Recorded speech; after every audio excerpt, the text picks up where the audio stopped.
Josh Peck.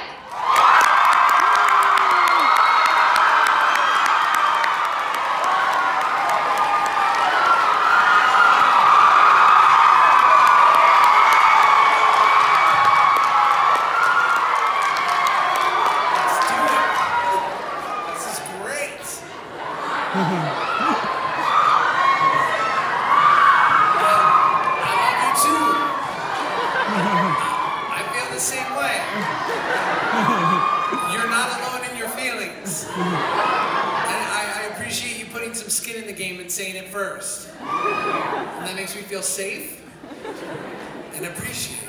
Wow. This is great. Oh man, I feel like I'm at my grandma's house. Thank you so much. Wow, this is so many beverages. This is quite the time. Oh my God. Hi. Let's just talk about you. Talk about me? Yeah, I mean, they get enough of me with all, you know, social media. It's too much Josh Peck. Oh. Let's say, well, you're a French major? You I speak French. Do you? Yeah. Go ahead. Bonjour. Bonjour. Comment ça va? Muy bien. Switch into Spanish. Oh, it's Spanish too. Well, you know, the love languages. So it's very close. Yeah, that's true. Let's talk about you. Please. Okay. Why don't you tell us how you got involved into the entertainment industry? Oh my God. Well, I was very chubby.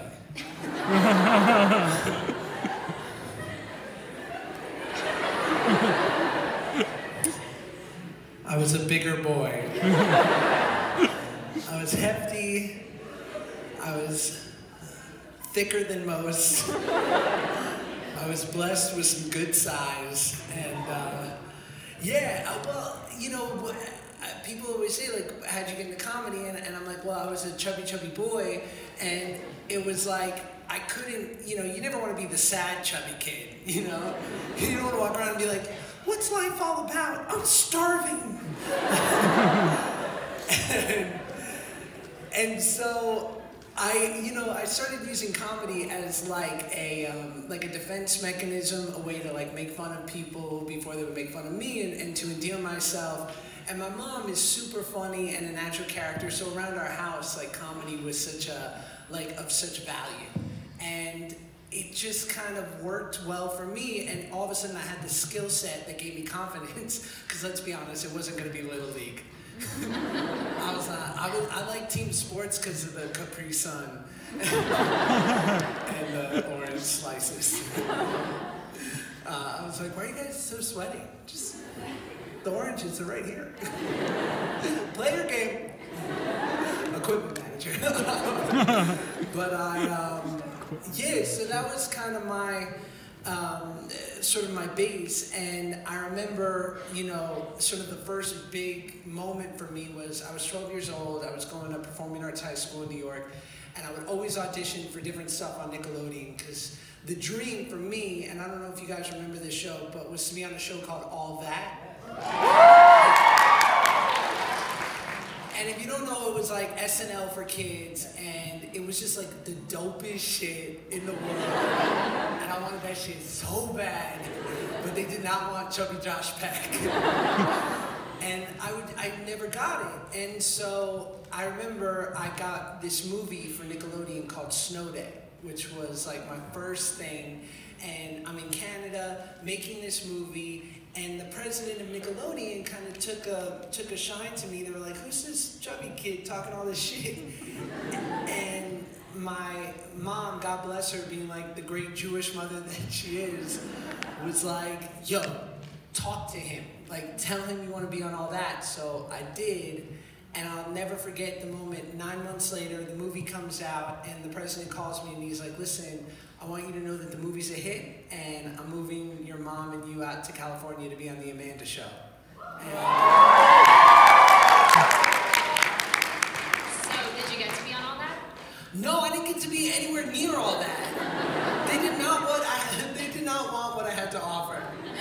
It was incredibly upsetting, but I was on Double Dare and some other childhood staples. I did a guest spot recently on Fuller House, which was great.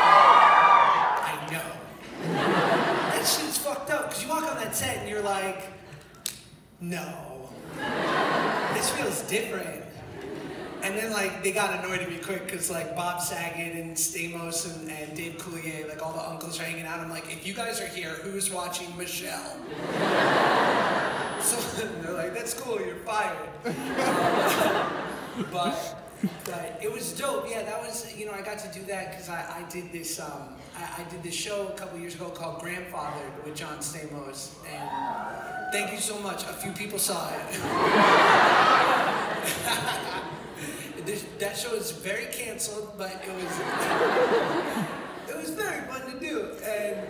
And I always, and like Stamos, I played his son, and I always want to like teleport myself back to like 13-year-old Chubby Josh and be like, bro, one day we're gonna be able to maybe kind of pass for John Stamos' son.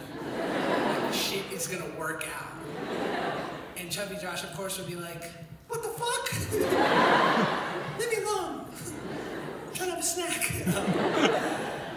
So, yeah, but yeah, I'm lucky because Stamos is like one of those rare, it's not fair how handsome he is and being close to his energy, because he just smells like a man, like a book, or like he smells like this thing, like this, like an old drawer, and like leather, and also like a cigarette, but that someone else smoked, but he was near the smoke. But it's cool, we're friends. Like I could text him now, and he would text me back in the next 18 hours, which is, maybe later, I'm not trying to, I can't come on too strong with Stamos, but maybe we'll text him later. Remind me. What was it like for you when you were a kid in the spotlight? Oh my gosh, I mean, I didn't, you know, again, and I don't mean to harp on this, but I was lucky because I was like chubby, so I wasn't like going out to the club, like turning up like other child actors. Like I was just like stoked to be at a yogurt shop and enjoying getting recognized. But you know, it's been a pretty surreal thing in, like, I'll never forget sort of how Drake and Josh came to be, because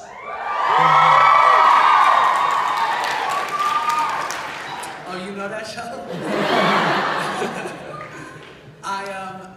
You know, so I walk in, I'm doing the Amanda show, and I'm like, this is where it's at.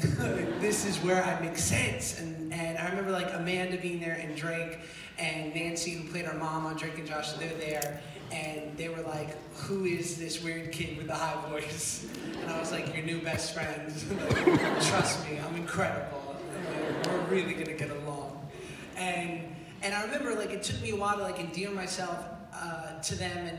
And I remember like 3 weeks into filming, Drake, you know, sort of heard that I did some comedy on the side. And he's like, tell me a joke. And I did, and he just began to crack up. And from that moment on, I'll never forget, we just kind of had this thing where whenever we were in scenes together, it just kind of elevated. We had a great time.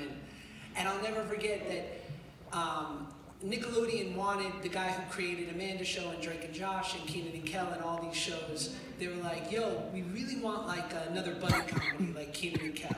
What do you have? And he's like, I don't know, but let me think about it. And we were shooting the final episode of the Amanda Show, where Drake and I are wrestling over a very big shrimp. Classic comedy. And one of the writers walks over to Dan, and he's like, yo, do you see those idiots? That's your next show right there. And 6 months later, we were making Drake and Josh, which is, it's just this insane thing to see. It's insane to see like how it's, you know, continued to be a part of people's lives and like really sort of has this lasting life, because we stopped making it like more than a couple of years ago. And it's crazy, and I don't know what it is. Maybe it's because like it's kind of a simple premise, like it's about a blended family, and an evil like little sister, and like it's yes, Megan, her, my guy right there. You participated. You are in the show. Yeah, and so I remember like thinking like, wow, this show's like about family, and it wasn't like about a lot of kids shows are about like wizards, or no shade on Wizards of Waverly Place. Selena Gomez comes out of nowhere. What the fuck, Josh? I'm sorry, Selena. You're an inspiration. I get canceled over Wizards of Waverly Place. It's the worst conflict ever. And like Zach and Cody come out. What's up, son? West Side Story. What's up, B? No, they're doing great. They're very handsome. Good for them. But yeah, so it was a show, and it's lasted, and it's crazy for me years later to see the sort of effect that it's had. Like every day, someone like I remember the other day I was at going through TSA security at the airport, and the guy's looking at my ID, and he's like.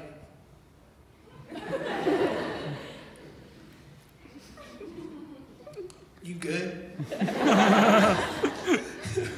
And I walked through and he's like, pip, pip, doodly doo. Just drive by, pip, pip, doodly doodly.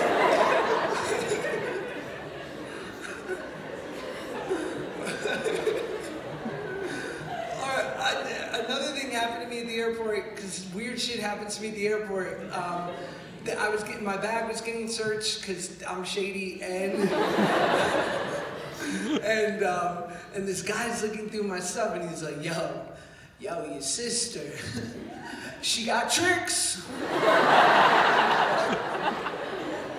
She always be getting y'all.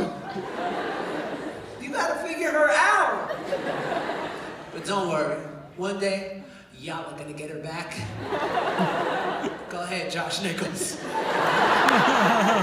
God. Okay, one more, sorry. I'm sorry. It's interesting to be me. Another day I was going through the airport, like this is very recent, and I'm walking through and this guy goes, hey bro, come here. And like I go up to him and he's like, you're on Drake and Josh? And I was like, yeah. And he's like, did you replace the first guy?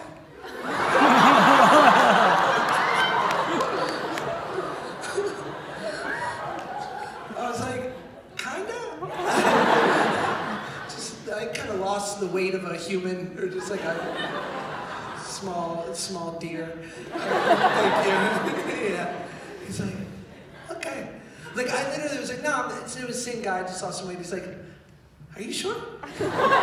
So it's good to know that the fandom is strong, and there's just been so many moments like, oh my gosh, I remember when President Obama talked about Drake and Josh in random, like he was giving a speech towards the end of his presidency about kids and their viewing habits, and I started getting all these calls like, yo, Prez talked about you. I was like, of this country? This one. And they're like, yeah. I'm like, Barry Obama? Like, are you sure? And so I go and I watch the speech, and I'm watching him, and he's standing there, and he's like, folks, sorry.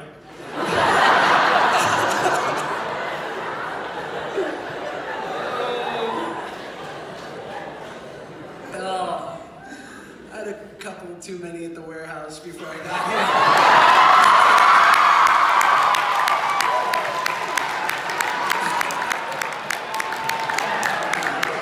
Oh, I don't even know where I am right now.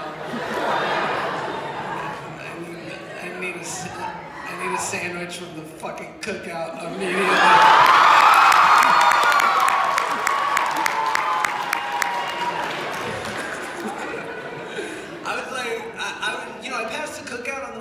Asking some of the students, I was like, oh, is that place good? They're like, yeah, I mean, they have a security guard.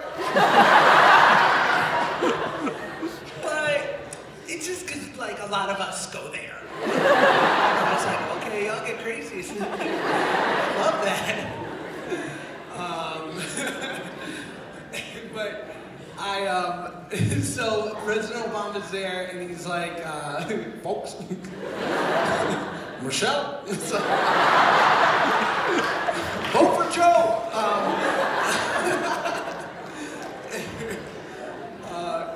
He's straight up, he's like, I know what the kids like. They like SpongeBob.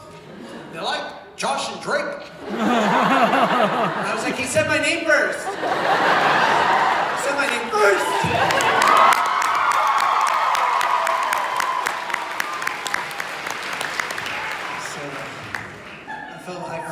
I highly appreciated that, and yeah, I mean, there's one last story that I love of a Drake and Josh moment. I was in Amsterdam at like 2 in the morning at this coffee shop, just drinking coffee. No. I was smoking the devil's lettuce.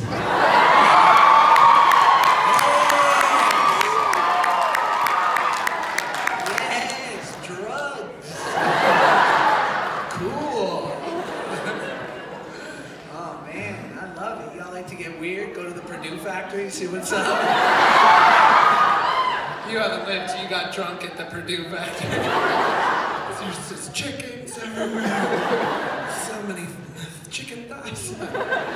It's probably really gross there. Yeah, so I'm in Amsterdam, and I walk into this coffee shop, and there's like this British kid who's like in his, I don't know, early 20s. He's surrounded by like a bunch of guys, and he's smoking this like gigantic spliff. And he's like, he sees me across the room, and he's like, "Hoi, I know you. You had a funny fat one." Thank you.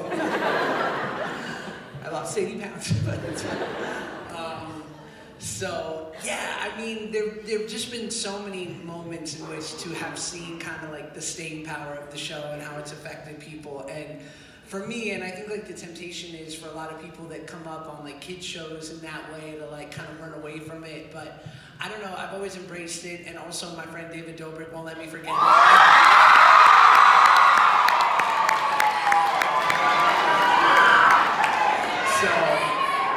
I'm in good company. Do you still keep in touch with the cast of the show?